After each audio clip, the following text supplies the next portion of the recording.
जन्मास आले नसते तर अजूनही परमार्थाची दिशा अजूनही आमच्या महाराष्ट्राला कळली नसते. विठ्ठल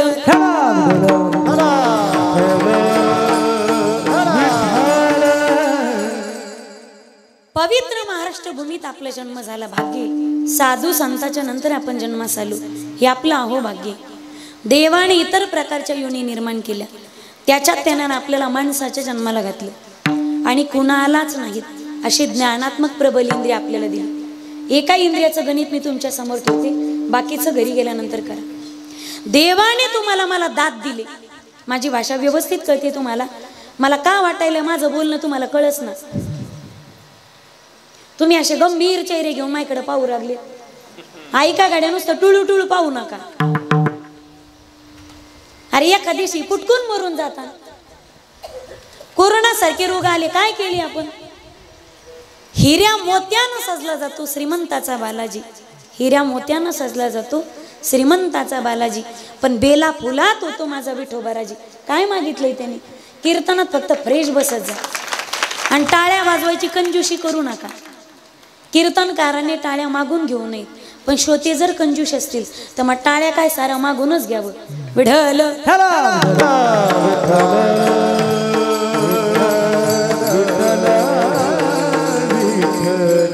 देवाने तुम्हाला मला दात दिले याच्यात काय ना बोले. इतर प्राण्यांना मी तुमच्या पुढे हानू हानू घेईन बर का. आता इतर प्राण्यांना देवाने एकदा दिले, माणसाला दोनदा दिले.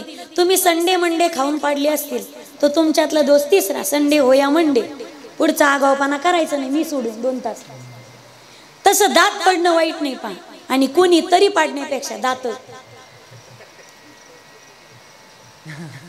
तुम्ही मागच्या जन्मात दक्षिण आफ्रिकेच्या खंडात जन्माला आलते का? काय करा, हळूहळू तुम्ही Hungama, Pogo, Chhota Bheem, Motu Patlu, Doraemon, Tom and Jerry हळूहळू पाहत जा. हळूहळू ज्ञान वाढेल तुमचं. विठ्ठल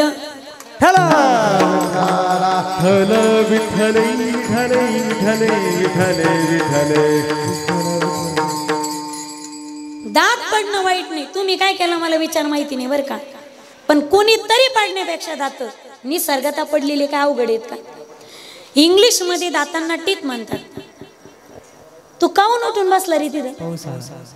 तिकून आला का? इथूनच बसलं ती तिथं. तिकून आला का? मध्ये असतील त्यांना जागा द्या आतली. विठ्ठल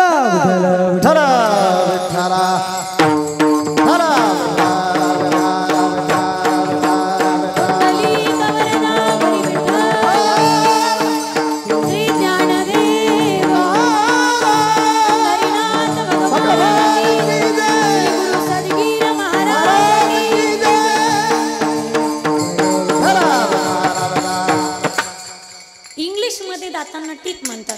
महाभारतातही वर्णन आले. समोरचे वरचे 2 आणि खालचे 2 जे दात असतात त्याला पटाशीचे दात म्हणतात. त्याच्यानंतर वरचे 4 आणि खालचे 4 जे दात येतात त्याला उपपटाशीचे दात म्हणतात. त्याच्यानंतर जे येतात त्याला दात म्हणतात. त्याच्यानंतर जी येते तिला दाढ म्हणतात. आणि साऱ्यांना माहिती लग्न झाल्यावर जी येते तिला, पण मला काय खरं वाटत नाही. मला असं वाटतं शिवाजी भाऊ, लग्न झाल्यानंतर माणसाला फक्त दाढच येते. अक्कल कुठून येते? सासरवाडीतून. दाढ घरात नांदायला आले कोणत्याही पोराला अक्कल येईल याच्यात नवल नाही. अक्कल आल्यानंतर ज्याची दाढ घरात नांदायला आली तेच घर टिकलंय आणि तोच संसार सुखाचा झालाय. विठ्ठल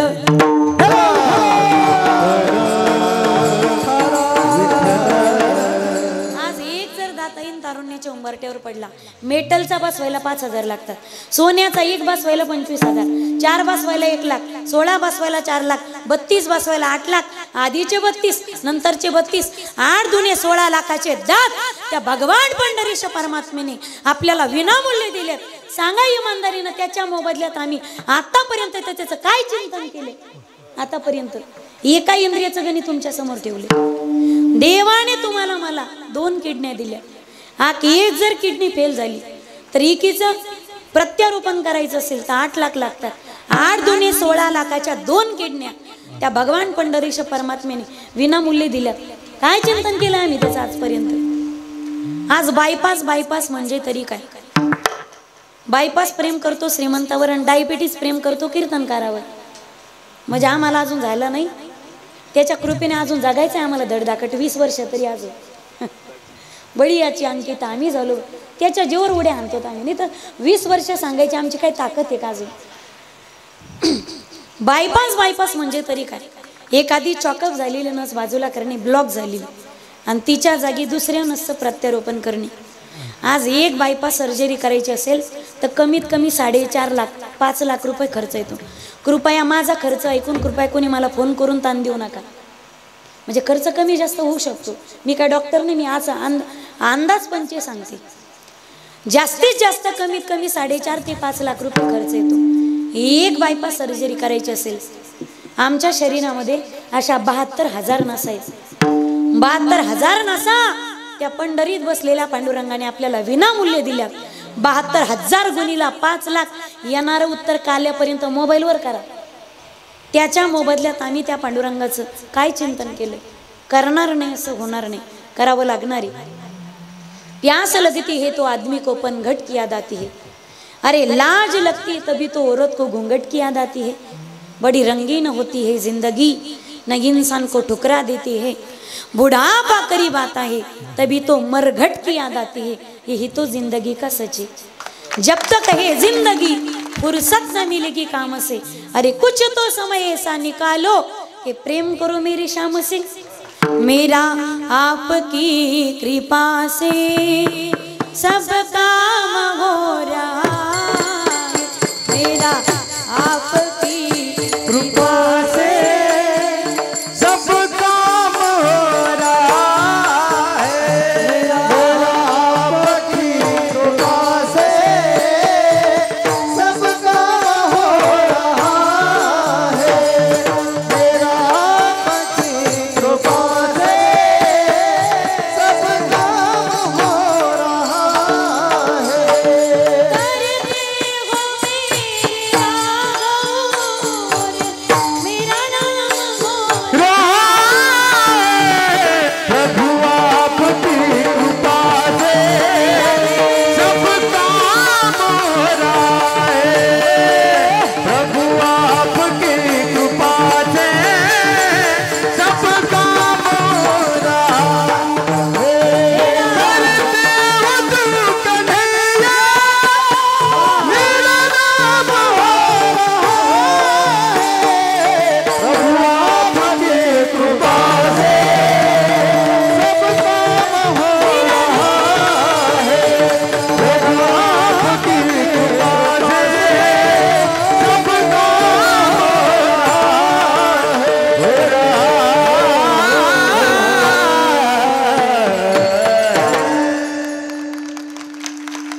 मेरा आपकी कृपा से सब काम हो रहा है.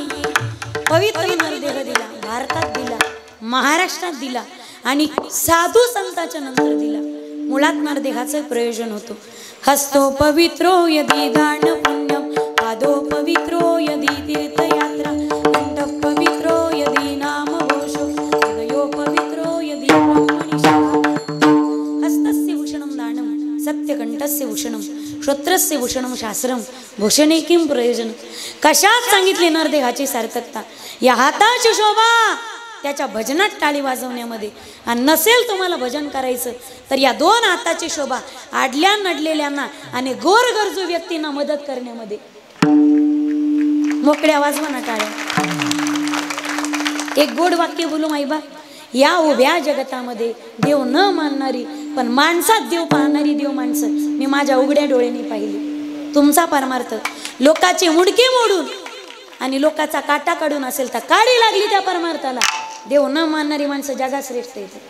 आज मंदिरात गेल्यावर तुम्हाला पांडुरंग दिसो अथवा न दिसो, पण मला वाटतं उठून तुम्हाला शेजारच्यात जरी देव दिसला, एकमेक असे मुसांडे हाणून जस काय 3रा महायुद्ध या गल्लीतच होणार आहे. इतकं वावड्या तोंड पाहत नाही ती एकमेकाची. मंदिरात गेल्यावर दिसो अथवा न दिसो, नवऱ्याला बायकोत आणि बायकोला नवऱ्यात. झोपल्या का काय, सासूला सुनातन सोनाला सासूत. जरी पांडुरंग दिसला तरी पुष्कळ झाले. दोघं एकमेका मुसांडे हाणूनच येत पहा तुम्ही. ते म्हणते मी म्हणून बरं आहे, मी म्हणून तरी टिकली, दुसरी कोणती टिकली नसती. तो म्हणतो जा जा जा जा जा, मामाची पोरगी होती म्हणून नाईलाज झाला माझा. एवढी कुरकुर कुरकुर कुरकुर आमची कुरकुर पाहून एका कंपनीने त्याचे कुरकुरे बनवले. आमच्या भांडणाचं भांडवल केलं लोकांनी. पूर्वी पहा तुम्ही बैलगाडीचे चाकं कुरकुरायला लागले, पण बैलगाड्या ठुल्यात ना का टाकले इकून आहेत का? पण पहिले इतकं प्रमाण नाही ना आता. आता नांगरणी वखरणी पेरणी फवारणी सारं ट्रॅक्टर नाही. फक्त एक विनंती माझी, बैल पोळ्याच्या दिवशी बैल सोडून ट्रॅक्टर मिरू नका म्हणजे बाद झाले. कृषी प्रधान देश आहे ना आपला, वाजवा की टाळ्या मग. पूर्वी बैलगाड्या असायच्या मामा, आता बैल पण गाडीत बसून चालले. तुम्ही घरून टचून जेवून आलेत का? इथं पंगत होती का आधी? हो ना, त्याचा परिणाम आहे. पुढच्या वर्षीपासून 7 ते 9 कीर्तन, 9 ते 12 पंक्ती उठायच्या. विढल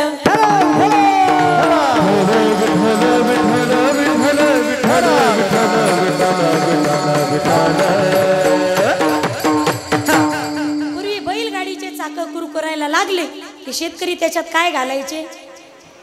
डिझेल, वंगण घालायचे, ऑइल. वंगण घातलं की कुरकुर कमी व्हायची, आवाज बंद व्हायचा, चाक मोकळं व्हायचं, बैलाचं वजन कमी व्हायचं. बरोबर आहे ना? आज तीच कुरकुर आमच्या नाती संबंधामध्ये सुद्धा आहे. चाकाची कुरकुर थांबायची असेल वंगण घालणं गरजेचं आहे. बोलू गोड वाक्य, ऐकताय तुम्ही? नाते संबंधातली कुरकुर जर बंद करायची असेल तर त्याच्या सुद्धा प्रेमाचं वंगण घालणं गरजेचं आहे. स्नेहाचा गुडगुडीत पण आल्याशिवाय राहणार नाही. आज देवळात गेल्यानंतर दिसो अथवा न दिसो, विवेकानंद म्हणतात की माणूस देवळात जातो आणि दर्शन घेतो.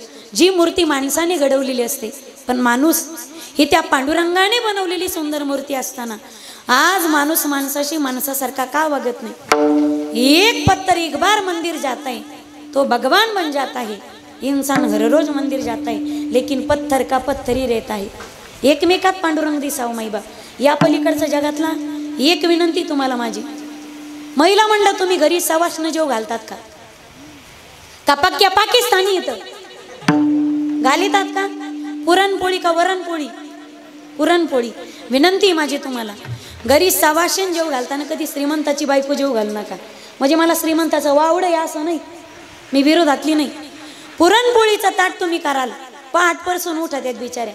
पण श्रीमंताची बाई आली तर ती चतकुर पोळी काढून ठेवती, 4 भजेच काढून ठेवती, आमटी नाही तर गुळणी तसं ठेवती. मला जमतच नाही, मला आवडतच नाही. बरोबर आहे ना? बरोबर आहे ना? मला एवढं नवल वाटतं, गरीबाची बाई बिचारी एवढी गरिबी असते, पहाटपासून उठते, रात्री 10ला झोपते, 4 जनावरांचं शेण काढते, 2 गथुडे गवत कापीती, कुंटल कापूस यायची ती, 4 बकेटा धुणं धुती. बरोबर आहे ना? मग मानात हलवा, मागच्या का पुढच्यानेच गुत्त घेतलंय सारं. 4 गथुडे गवत कापीती, दुरडी भाकरी करती, कढाईभर भाजी करती, 4 बकेटा धुणं धुती. जनावराचं ढोराचं रोज तिला काम आहे. तुम्हाला टेम्परवारी काम आहे वावरामध्ये. बरोबर आहे ना? जे खोटं बोलत त्याच्या जिबी रीतचूड असं. हे रुमाल झटकलं का निघाले हिंगोलीला, रुमाल झटकायला का निघाले कुठं? शेणगावला. म्हणजे तेच कबूल करते. आता मी कशाला सांगत? रुमाल झटकायला निघाले कुठं? शेणगावला. मग यांना दररोज काम आहे पहाट उठल्यापासून. तरी सुद्धा एखादी दिवशी काही काम बिघडलं तर 4 थापडा हाणतेतच हे बायकोला. बरोबर आहे ना? बरोबर आहे ना? बरं मला सांगा, 4 फटके खाती बिचारी, रडती डोळे पुशीती, आणि जनावर ओरडायला लागले का पुन्हा काम करायला चालू होती का? त्याच्या नादाला लागून जनावर उपाशी मरती. ही कोणाची बायको आहे? ही गरीबाची बायको आहे, शेतकऱ्याची बायको आहे. वाजवा ना टाळी. एवढं तुमच्यासाठी बोलते तरी तुंबलेल्या म्हशीवानी माझ्याकडे पाहत्या.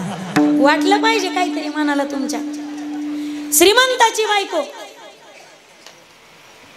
श्रीमंताची बायको, धुण्याला बाई, आजी बस, धुण्याला बाई, भांड्याला बाई, स्वयंपाकाला बाई, लिफ्टानं वर जाती, लिफ्टानं खाली येते, अंधारे येत्यात, रक्त कमी. हिला काय घासलीट भराव का काय? दड ही जाईना त्याला मोकळं करीना. विठ्ठल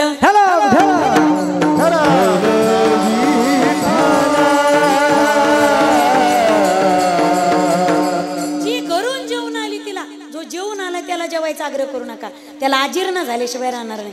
भाषा कळते माझी तुम्हाला? जो निरोगी त्याला औषधी देऊ नका, तो आणखी रोगी झाल्याशिवाय राहणार नाही. गरीबाची बायको लहान सकाळपासून लहान लेकराचं करता करता जिच्या मुखामध्ये अन्नाचा घास नाही, तुमच्या शेतामध्ये खुरपणी करायला आली, कापूस यायचा 12 वाजले, त्या मजुरीन बाईला घरी बोलवा, हळदी कुंकू द्या आणि पुरणपोळीचं ताट समोर ठेवा. ती बाई चाटून पुसून खाते, उरलं काही ना तिच्या पदरात बांधून द्या, माईबाप कागदात गुंडाळून द्या.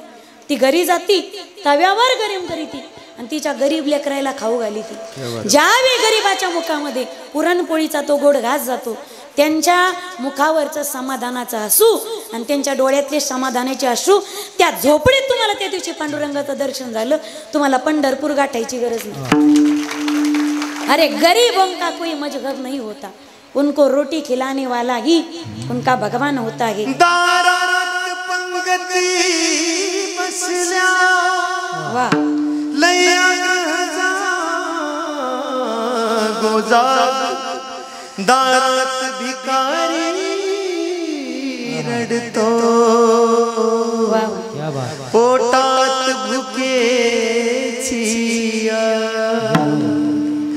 संसाराच बोज घेऊन कुणी टिपावा घाम रे,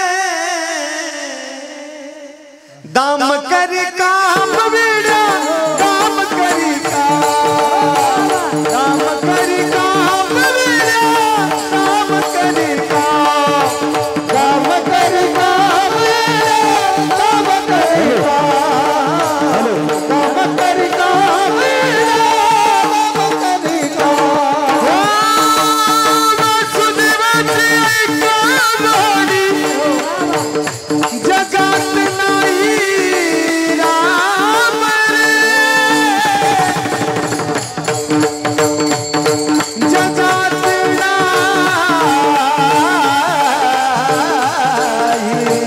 राम रे, दाम करी काम रे, दाम करी काम, दाम करी काम रे,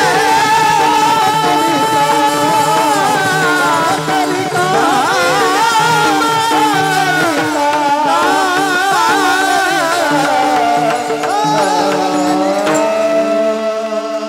अरे मंदिर और मस्जिद वो लोग जाए कि जिनके पास फुर्सत हो, मंदिर और मस्जिद वो लोग जाए कि जिनके पास फुर्सत हो.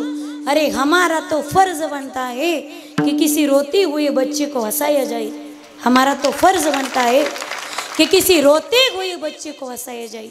तुम गरीबों की सुनो, वो तुम्हारी सुनेगा, तुम एक पैसा दोगे ओ 10 लाख देगा. गरीबों की सुनो, इनका दामन पकड़ कर तो देखो, मोकळा आवाज सोडा, इनका दामन पकड़ कर तो देखो, उम्र भर का खजाना मिलेगा, उम्र भर का खजाना मिलेगा. राम से मांग ले मेरे प्यारे, राम को मांग ले प्यारे, उम्र भर का जय सिया राम, उम्र भर का खजाना मिलेगा. बढ़ेगा बढ़ेगा,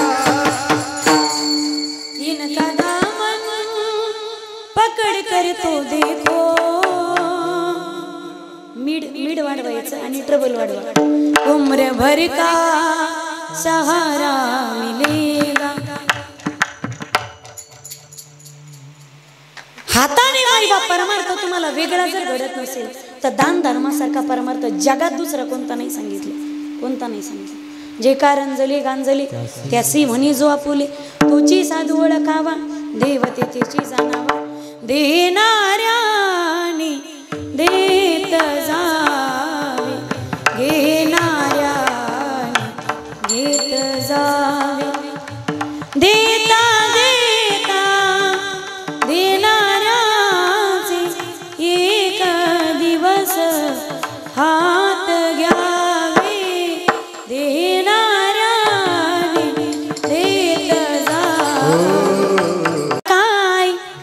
जांभळे द्यायचे असले तर खाली तोंड करून जांभळे द्या. माहिती करा आलच टाकायचं नाही बरं का तुमचा. जागे आहात ना, ताट बसा. मी पुढे म्हणते मागं म्हणा. व्यवस्थित कुत्र मागं लागल्यासारखं म्हणायचं. यांचा असेल या एक म्हणत नाही. म्हणायला लागल्या कोणाच्या बापाला ऐकत नाही. म्हणा सर्वांनी. मी पुढे म्हणते व्यवस्थित सगळ्यांना सोबत घेऊन. नाही नाही कडला वा अंत पारयाचा कानडा अस कानडा. क्या बात आहे. बाळ सगुण गुणाचे ताने गे बाळ दिसते गोजिरवाने. क्या बात आहे. वा काय सांगता गाराने ग गोकुळच्या नारी. काय वा तुम्ही लपून याचा भवरा आळ घेता शारद धरा. तुम्ही क्या बात आहे. वा ऐकलं का. तुम्ही याची संगत सोडा गे गोकुळच्या नारी.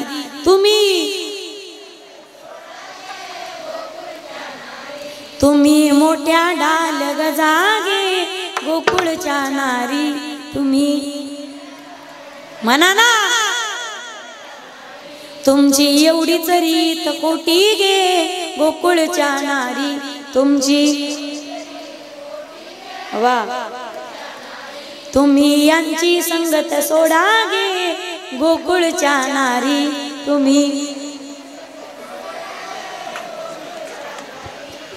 तुम्ही काहून हसायले. मी काहीच म्हणले नाही ना.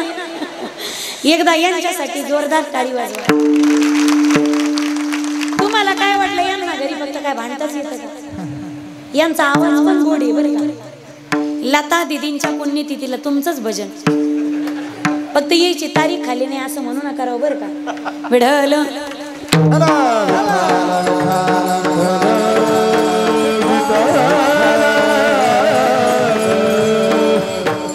खरा तो एकची धर्म शेजाऱ्याचे बांध कोरावे.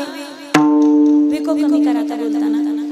एक वाक्य तुमच्या लक्षात घ्या. हाय का असला प्रकार इकडं इकडं नसेल नसेल इकडे ना नसेल. आता कशाला पोत्या उघडीत. आता किती बांध करू करी स्टेटी वाढवा.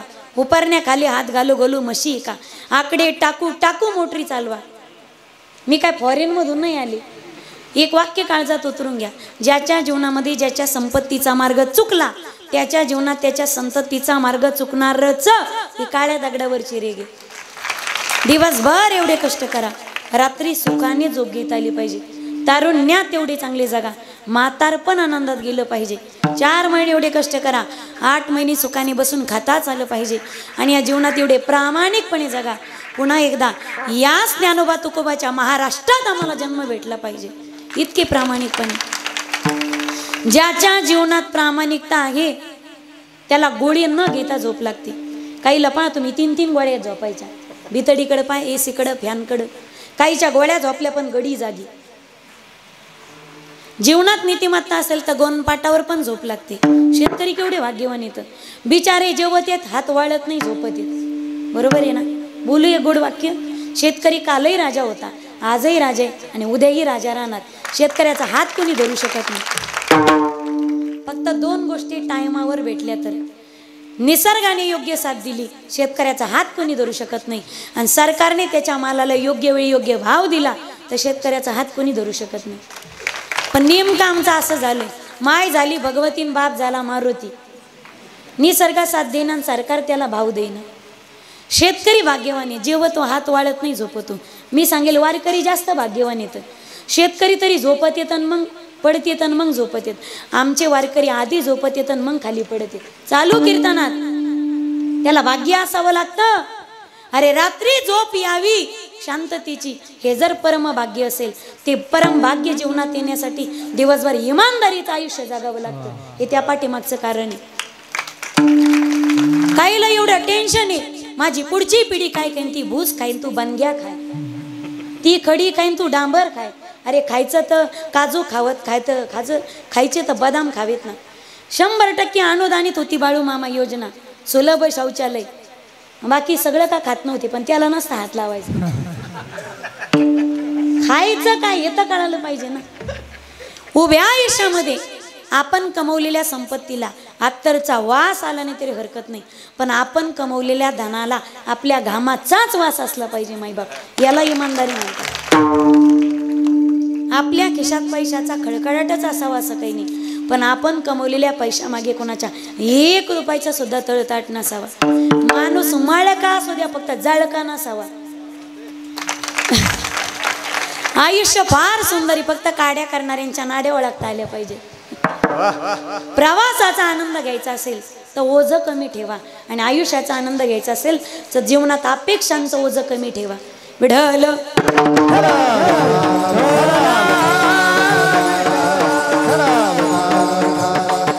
कशात आहे पायाची शोभा, पाहुले चालती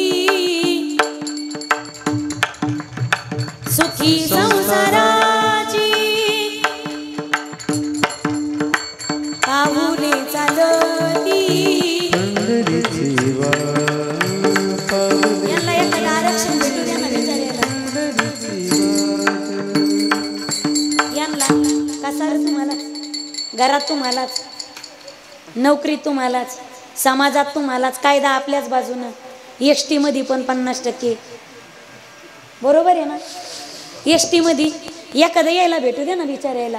केबिलवाणी चेहरे घेऊन बसले बिचारे, एक आरक्षण बिचारायच्या वाट्याला नाही. सारा आम्हीच हडप केलं. मला इमानदारीनं सांगा, इथं बसलेल्यापैकी किती महिला दररोज बसने प्रवास करतात? किती करतात? एकही नाही ना. मग मला सांगा, तुम्हाला सरकारने दिलेलं आरक्षण आवडलं किंवा नाही? आजी थोडं बोलू द्या ना मागच्या. म्हणजे मी बोला म्हणलं, तुम्ही बोलायचा रट्टाच उठविला. आता म्हणावं का नाही काही माणसाने? तुम्हाला सरकारने दिलेलं आरक्षण आवडलं किंवा नाही? महिला मंडळ जाऊ द्या, तुम्ही अजून काहीच म्हणू शकत नाही. महिला मंडळीला कोणालाच हे आरक्षण आवडलं नाही. 50% आम्हाला काय दररोज बसनी फिरायचं का? बरं, सरकार आरक्षण कोणाला देतं? महिला मंडळला. जी भाऊबीज आणि रक्षाबंधन सोडून घर सोडीत नाही. म्हातारे माणसं जे कधी फिरतच नाही, अर्ध तिकीट त्यांना, अर्धे तिकीटच द्यायचे असते. आम्हाला विमानाचे द्यायचे असते सरकारनं. फिरून आलो असतो आम्ही. द्वारका, गुजरात, मथुरा, वृंदावन, अयोध्या सगळं फिरून आलो असतो ना. तिकीट तुम्हाला आरक्षणच द्यायचंय सरकारला तर किराणा मालाच्या भावात द्यावं. आरक्षणच द्यायचंय तर गॅसच्या सिलेंडरमध्ये द्यावं. वाजवा ना टाळ्या. गॅसच्या सिलेंडरचा भाव 1150. 1100 काय फाशी घ्याव का? 1200 झाला आता. 1200 झाला आता. आता खेड्यातल्या लोकांना, शेतकऱ्यांना फाशी घ्याव का बरं? आमच्याकडे कदरून कदरून शेतकऱ्याच्या बायकांनी, महिला मंडळी, गॅसच्या ती भावा आग लागली भावाला, कदरून कदरून त्यांनी किचन मट्यावरची गॅस उचलली आणि चुली घातल्या. ते सिलेंडरचं टेकन दिलं, चुलीत लाकडं घातली. केवढं मोठं दुर्दैव. आरक्षण द्यायचं असेल तर महिला मंडळला गॅसच्या सिलेंडरमध्ये द्या. साड्याच्या किमती द्यावर. पटलं तुम्हाला? मग वाजवा ना टाळी. घडोघडी सांगावं लागतं. कमाली तुमची. विठ्ठल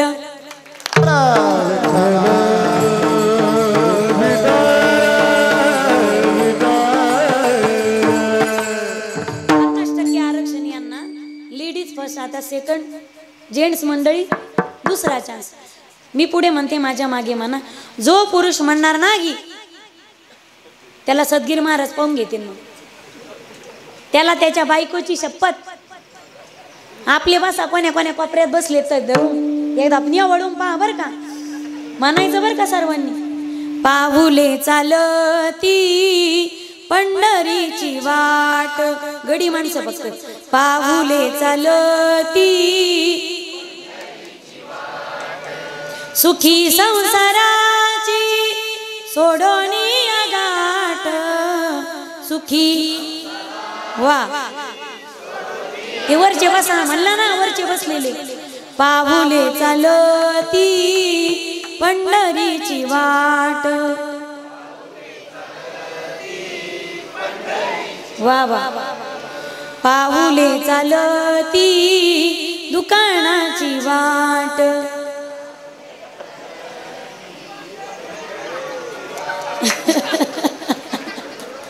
आता दुकानात जायची गरज नाही भाऊ, आता दुकानात भेटती.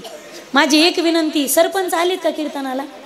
महिला आहे का पुरुष आहे? सरपंच गावात घरोघर नळ देतानाच यायला 2-2 नळ द्या. एका नळातून फिल्टर पाणी, दुसऱ्या नळातून साधं पाणी. आमच्याकडे लाख लाख रुपये खर्च केले. हातावर ज्यांचं पोट होतं नवरीची दारू सुटावी याच्यासाठी. कदाचित देवाने काय पांडुरंगाची कमाली, त्याने वारकऱ्याला ढासपूस करणाऱ्या बायका दिल्या. घरी गेलो का तुमची काय आरती असते का पंचारती? नेमकी त्यांना झोपा लागावता हे पहाट घरी पोहोचाव. आलं बाई कीर्तन. हे बेवडा कधी सुधी देत नाही, त्याची बायको त्याला घास सोडून खात नाही. हे कधी धोरणात नसतं. लाख लाख रुपये व्याजाने काढले त्या महिलांनी. आयुष्यभर काबाड कष्ट करू म्हणे, पण नवरीची दारू सुटली पाहिजे हा विचार फक्त भारतीयांनी कुलवान स्त्रीच करू शकते. माईबा फक्त कुलवान स्त्री. लाख लाख रुपये व्याजाने काढले. नवरी घेऊन गेल्या त्या दारू सोडण्यासाठी. कोणी नाशिकला गेलं, कोणी साताऱ्याला गेलं. महिना तिथं राहिल्या त्या. हे बेवडे जाताना डोशीत गेले आणि येताना डोशीत आले. 15 दिवस नीट राहिले. एका नमुनेने प्रयोगच केला. म्हणे पिऊच आपण काय होतं. त्याने टोपणचा अभ्यास चालू केला. हळूहळू डाळे जे तुलेने एके वेळे बाटली लोक गेला गडी आणि एका शहाण्याने अख्खे शहाणे करून टाकले. रामभाऊ शांभाऊ सकाजी भिकाजी तुकाजी. म्हणे तुम्हाला काय माहितीये का? प्रयोग केला का रे? मरायचं का काय? म्हणे मी मेलो नाही तर तुम्ही कसं काय मारता? मी जबाबदारी घेतो. 50 रुपयाच्या बाटलीत कुठून कॉन्फिडन्स येतो त्याला मला काही कळतच नाही. सगळे शहाणे केले. जेवढे व्यसन सुटले होते सगळे व्यसनाधीन झाले. तुम्हाला काय वाटलं महिला मंडळ? इंजेक्शन कुठे गोळीने दारूचं व्यसन सुटत असतं का? इंजेक्शन गोळीनं जर दारूचं व्यसन सुटलं असतं तर बेवड्याच्या बायकांनी झोपीत इंजेक्शन टोचले असते. पलगाला बांधून लई येतोय तू 2-2 इंजेक्शन. दारू मनाचं कंट्रोलिंग आहे माईबाप. जोपर्यंत मनाची मानसिकता होत नाही तोपर्यंत कोणतंच व्यसन सुटत नाही. मी व्यसन करू नका असं म्हणणार नाही. ज्याला जीवन समृद्ध करायचं. दारू गांजा मत पियारो अक्कल गुम हो जाती है. दारू गांजा मत पियारो अक्कल गुम हो जाती है. मत पियारो अक्कल गुम हो जाती है. दारू गांजा मत पियारो अक्कल गुम हो जाती है. कलों का नाम खर्च कर मुंह में मट्टी जाती है. बाबा हे दारू गांजा मत पियारो अक्कल गुम हो जाती है.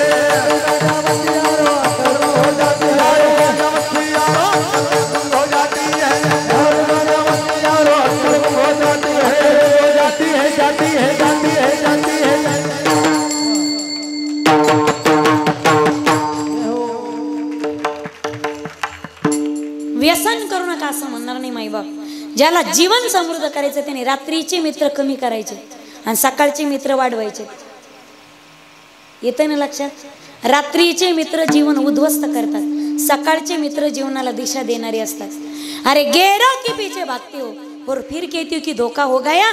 कधी गातात ज्ञानेश्वरीची आणि हरिपाठाची संगत करून पहा. आयुष्याचं कल्याण झाल्याशिवाय राहणार नाही गडे. व्यसन करायचंय, समाजसेवेचं व्यसन करा. व्यसन करायचं राष्ट्रसेवेचं व्यसन करा. व्यसन करायचंय एखाद्या व्यवसायाचं व्यसन करा आणि व्यसन करायचंय हरिपाठाचं व्यसन करा. आयुष्याचं कल्याण झाल्याशिवाय राहणार नाही. यह दरबार है ज्ञानेश्वर भगवान का, या दर्द दुख मिटाए जाते हैं. अरे दुनिया के ठुकराए हुए लोग यहाँ सीने से लगाए जाते हैं. पायी तीर्थ यात्रा मुखी राम नाम. थोडक्यात सांगते आता. डोळे तुम्ही घ्या रे सुख, पहा विठोबाचे मुख. तुम्ही ऐका रे कान, माझ्या विठोबाचे गुण. घे घे माझे वाचे, गोड नाम विठोबाचे. नरदेहाची सार्थकता भक्ती करण्यामध्ये. भक्ती विन पशु कशासी वाढला, सटवेने कायचा नेला नाही. काय माये गेली होती भूतापाशी, हरी नाही मुखासी हरी मुडा. नरदेहाची सार्थकता भक्ती करण्यामध्ये श्रवणम कीर्तनम विष्णुस्मरणम पादसेवनम वंदनम अर्चनम दास्यम सख्यम आत्मनिवेदनम. नवविधा भक्तीपैकी जीवन एक तरी भक्ती करावीच. पण नवविधा भक्तीपैकी तुमच्याकडून एकही भक्ती सहज शक्य होत नसेल, महाराज सांगतात हरकत नाही. सेवक असाल, मालकाची सेवा, शिष्य असाल, गुरुची सेवा, पुत्र असाल, मायबापांची सेवा, आणि पत्नी असाल, उभ्या आयुष्यात आपल्या सौभाग्याची नामपतीची सेवा प्रामाणिकपणे करणे हीच खरी ईश्वर भक्ती. अभंगाचं स्वामिकाचा गुरु भक्ती, स्वामिकाचा गुरु भक्ती, स्वामिकाचा गुरु भक्ती, स्वामिकाचा गुरु भक्ती,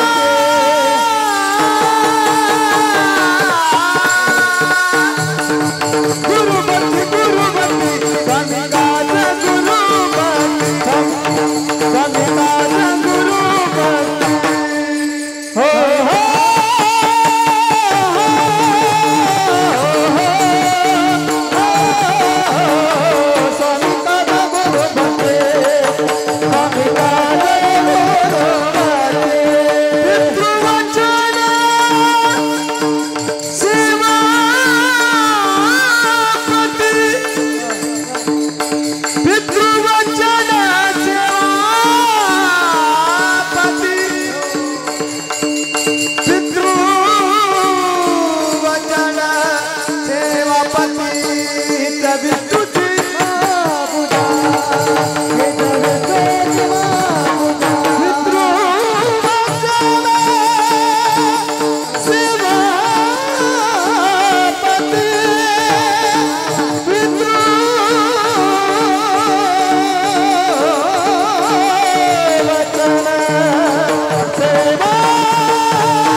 स्वामिकाज गुरु भक्ती, पितृवचन सेवापती.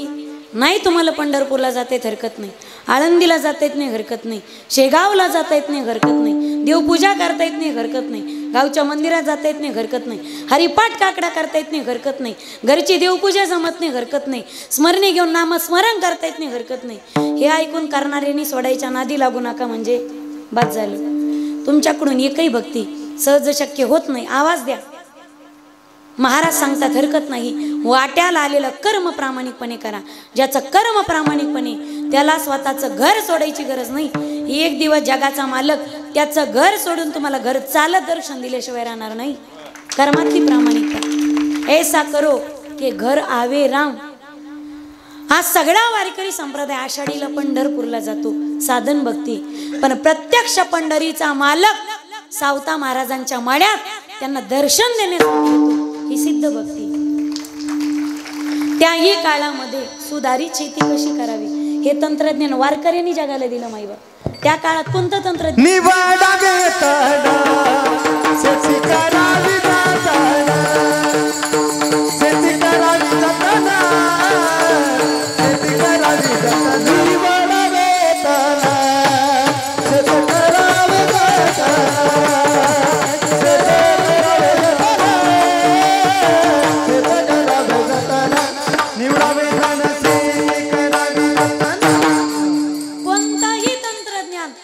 अवगत नसताना त्याही काळामध्ये संत श्रेष्ठ सावता महाराजांनी बागायती शेती करून दाखवली. सुधारी शेतकरी कसा असावा.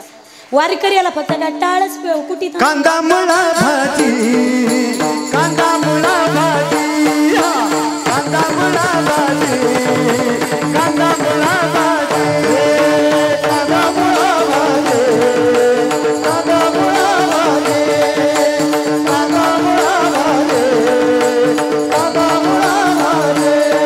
औजी विठ्ठा बाई माझी,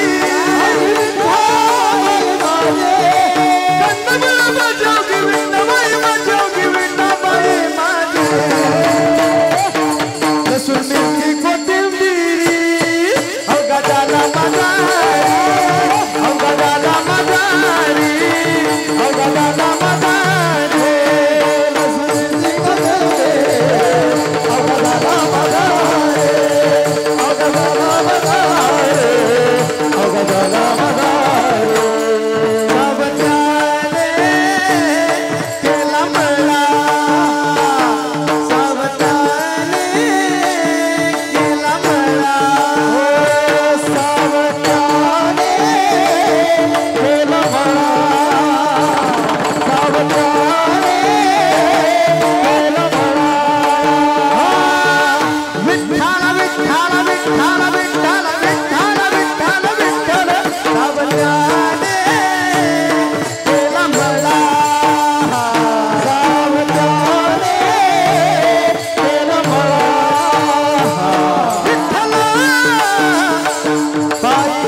लावू बागायत आमची माळी आची जात शेत लावू बागायत माळी आची जात शेत लावू बागायत शेती शेवंती फुलं गुलाबजाई जुई गेली शेवंती फुलं गुलाबजाई जुई गेली शेवंती फुलं गुलाबजाई जुई गेली शेवंती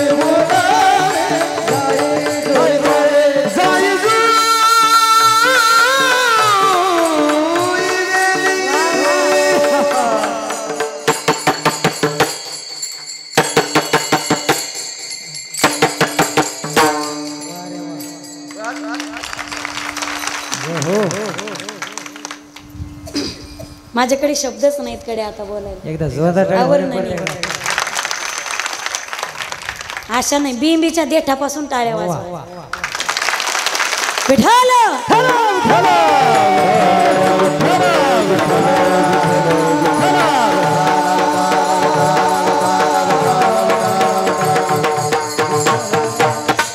पहिली भक्ती स्वामी काज, दुसरी भक्ती गुरु भक्ती. शिष्य असाल तर गुरुची सेवा प्रामाणिकपणे करा. तिसरी पितृवचन. पुत्र असाल तो उभ्या आयुष्यामध्ये माय बापांची सेवा प्रामाणिकपणे करणे. एक वाक्य बोलू भाई मग. एक लड़की देखने के लिए जाओ तो 10-10 खड़ी रहती. ये जवानी का जज्बा है पर एक माँ मर जाए तो लाखों में नहीं मिलती. ये माँ बाप की दुआ का असर है. जगात सगळं मिळेल रे माझ्या दादांनो. तुम्ही श्रीमंत असाल, 1000 लोक तुमच्या मागे पुढे असतील साहेब साहेब करणारे. तुम्ही देखणे असाल, 1000 मुली तुमच्या सौंदर्यावर फिदा असतील. तुमचा आवाज गोड असेल, लोक आवाजावर प्रेम करतील. तुमचा हात गोड असेल, लोक वाजवण्यावर प्रेम करतील. तुम्ही गोड बोलत असाल, लोक तुमच्या शब्दावर प्रेम करतील. पण काहीच येत नसेल अशा मतिमंद आणि पांगळ्या लेकरावर सुद्धा निस्वार्थ प्रेम करणारं जगाच्या पाठीवरचं एकमेव व्यक्तिमत्व ते म्हणजे आईचं अंतःकरण. ज्यावेळी विंचविणीच्या अंड्यातून पिले बाहेर येतात, पिलांना प्रचंड भूक लागते. पिले आईच्या जवळ येतात. तिला देवाने स्तनच दिलेलं नाही, तिला स्तनपान करता येत नाही. पिले जवळ येतात, आई अंग चोरून धरते. पिले आईच्या अंगावर चढतात. कोणाचे? नांगी मारल्याशिवाय राहत नाही. ठणका कसा आहे त्याचा. पण काय पांडुरंगाची किमया आहे.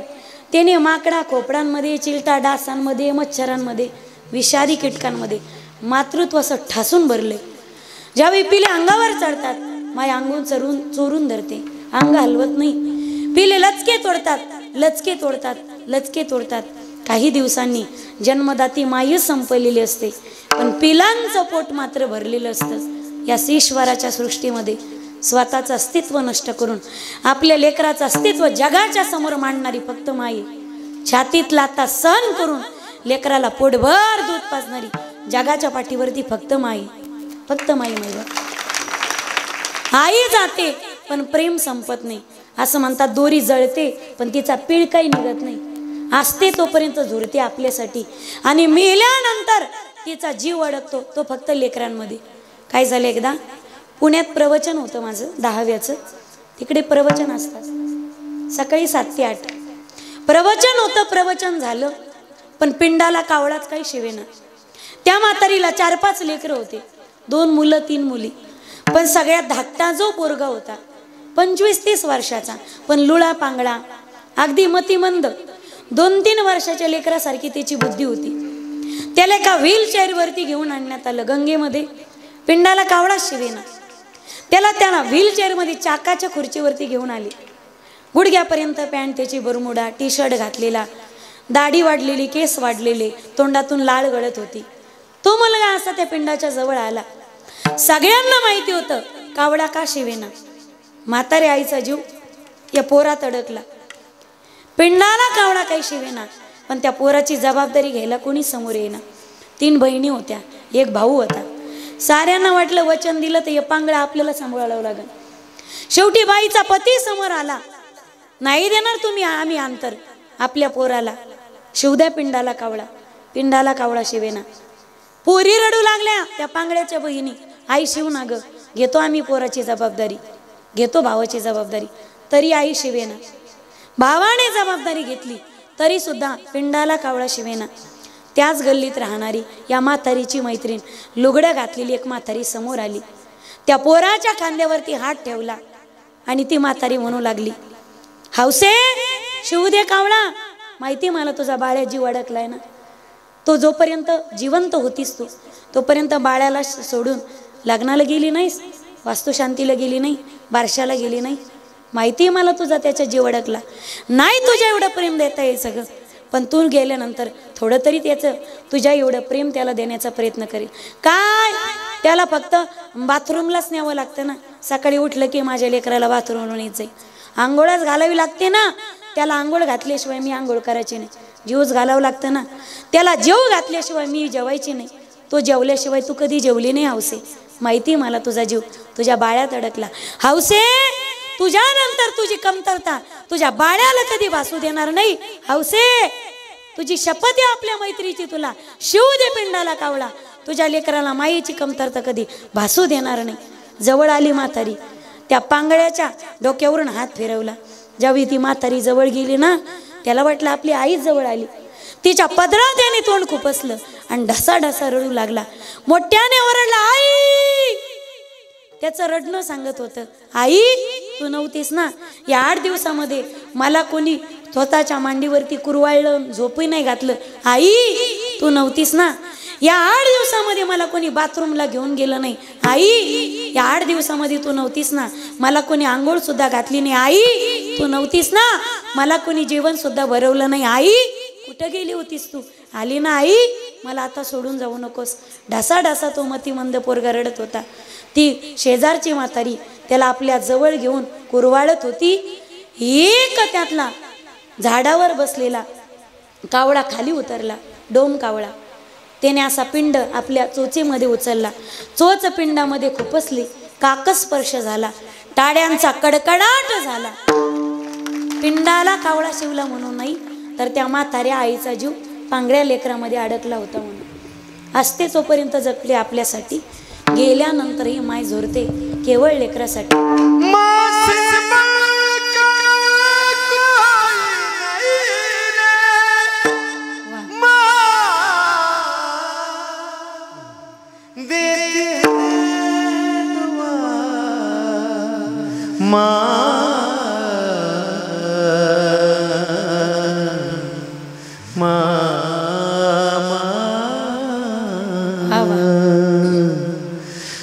सबसे बड़ी है माँ बगले, सबसे बड़ी है माँ, सबसे बड़ी है माँ, सबसे बड़ी है माँ बगले, सबसे बड़ी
सबसे बड़ी है माँ, बदले सबसे बड़ी है माँ,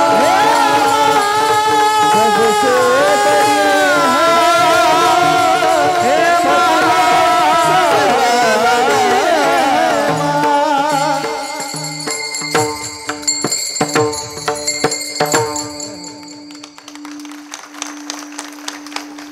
व्यक्ती आहे तोपर्यंत त्याची किंमत करायला शिका माईबाप. ताजमहल जगाने पाहिला, मुमताजने नाही. मेलेल्या बायकोसाठी थडगे बांधणारे अनेक पाहिले, पण जिवंतपणी जिवंताईच्या स्वप्नाचं स्वराज्य पूर्ण करण्यासाठी वयाच्या 15व्या वर्षी हातात ढाल आणि शमशीर घेणारे, स्वतःचं बोट कापून रक्ताचा अभिषेक रोहिडेश्वराच्या पिंडीवर करणारे, जगाच्या पाठीवरचे एकमेव सुपुत्र म्हणजे राजा शिव छत्रपती. आईचा पुत्र पुन्हा होणे नाही. वाजवा ना टाळ्या.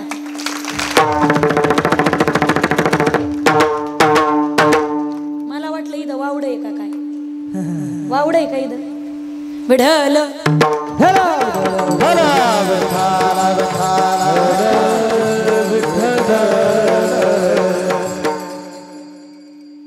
तिसरी भक्ती सांगितली पितृवचन. डोळे मिटेपर्यंत जी प्रेम करते ती माई, पण डोळ्यात न दाखवता डोळे मिटेपर्यंत प्रेम करतो जगाच्या पाठीवर फक्त बाप आहे.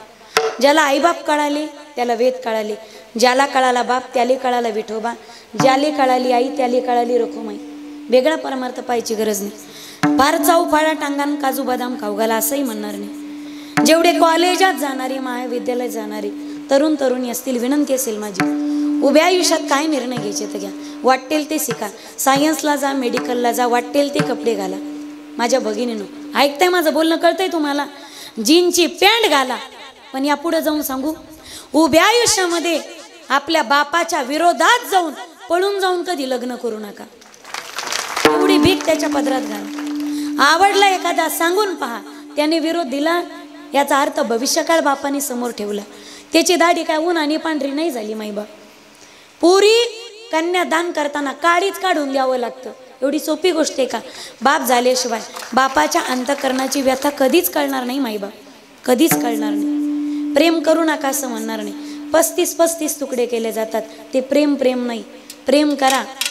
ज्या बापानं आपल्यासाठी जो वर नियोजित केला, लग्न झाल्यानंतर त्या झालेल्या नवऱ्यावर आयुष्यभर काय प्रेम करायचं तर करा माईबाप, पण तोपर्यंत प्रेमाची जागा कधी चुकू देऊ नका गड्या. खूप शिका, पायावर उभ्या राहा. एका चढ एका पोराची लाईन बापाच्या दारात लागल्याशिवाय राहणार नाही. पण खूप शिका आणि खूप मोठ्या व्हा. पण बापाच्या दारात पोराची लाईन लागण्यासाठी पोरगी पण घरात लागती ना, नाही तर लाईन दारात लागायची, पोरगी धबधब्याखाली सापडायची. तिसरी भक्ती सांगितली पितृवचन, चौथी सांगितली सेवापती. पत्नी असाल तर उभ्या आयुष्यामध्ये पतीची सेवा प्रामाणिकपणे करणे. तुका म्हणे पतिव्रता, जिची देवावरी सत्ता, पतिव्रतेची जिने भ्राताराच्या वर्तमानी. जिचा पतीच्या मताला अनुसरून वागणं असतं तिला पतिव्रता म्हणतात, आणि जिचा घडी घडीला पतीला विरोध असतो तिला पतिव्रता म्हणतात. भारत ही पतिव्रतेची भूमी. एक वाक्य बोलू माईबाप. श्री आदिशक्ती ती जगदंबा आहे, ती भगवती, ती दुर्गा आहे, ती गौरी, ती शची, ती मेधाई, ती अहिल्या आहे, ती द्रौपदी, ती सीता आहे, ती ताराई, ती मंदोदरी. श्री क्षणाची जरी पत्नी असली तरी ती अनंत कालाची माता आहे. अटलजींच्या भाषेत जर सांगायचं ठरलं, या भारताच्या शंकराचार्यांच्या समोर संस्कृतचं भाष्य करून बोलणाऱ्या भारताच्या एक नेत्या स्वर्गवासी सुषमाजी स्वराज या भारताच्या आदिशक्तीच आहेत. माझा कोणीच पक्षाशी संबंध नाही, पण चांगले व्यक्तिमत्व आपण आदर्श घेणं गरजेचं आहे. या भारताच्या रणरागिणी पहिल्या पंतप्रधान स्वर्गवासी इंदिराजी गांधी या भारताच्या आदिशक्तीच आहेत. श्री कधी पी.टी. उषा झाली, सायना नेहवाल झाली, सुनीता विलियम्स झाली, भारताच्या गान कोकिळा स्वर सम्राज्ञी भारतरत्न आदरणीय लता दिदीजी मंगेशकर या भारताच्या आदिशक्तीच. अरे उत्पात झाला मंदिराचा, विध्वंस झाला, शिवालय देवालय संपुष्टात यायला लागली.